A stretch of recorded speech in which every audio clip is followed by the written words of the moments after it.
টক্করটা এখন সমানে সমানে, তা সত্ত্বেও গোল্ডেন বুটের দৌড়ে কেন মেসির চেয়ে এগিয়ে 27 বছরের এমবাপে? কি সেই ম্যাজিক ইকুয়েশন? হ্যাঁ, রাউন্ড অফ 32 এ সুইডেনের বিরুদ্ধে জোড়া গোল করে এমবাপে এখন উঠছে, ভেঙে দিয়েছেন পেলে, রোনাল্ডো আর ক্লোজের মতো কিংবদন্তিদের রেকর্ডও। কিন্তু মেসির সাথেই হাড্ডাহাড্ডি লড়াইয়ে আসল টুইস্টটা কোথায় জানেন?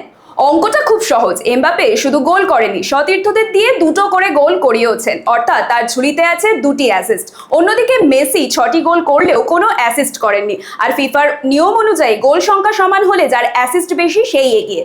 শুধু এটাই নয়, পেলে রোনাল্ডোকে টপকে বিশ্বকাপের নকআউটে 10টি গোল আর মিরোসাভ ক্লোজেকে ছাপিয়ে বিশ্বকাপের ইতিহাসে 18 গোল করে ইতিমধ্যে রেকর্ড বুক ওলটপালট করে দিয়েছেন এই রিয়াল মাদ্রিদ তারকা।